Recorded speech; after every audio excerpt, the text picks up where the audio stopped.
Hello guys, তোমরা সবাই কেমন আছো? আশা করি সবাই ভালো আছো।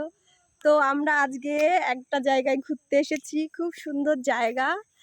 তো অনেকদিন ধরে ভাবছিলাম আসবো আসবো করে, আসা হচ্ছিল না, তা আসলাম। ভাবলাম যে যাই, কটা রিলস ভিডিও করে আসি, ঘোরাও হবে আর রিলস ভিডিও করা হবে।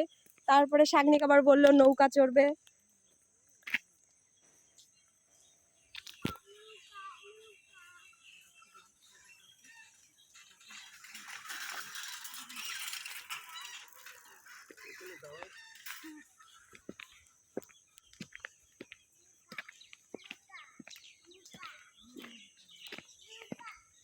নৌকা নৌকা ওর মাছ ধরছে।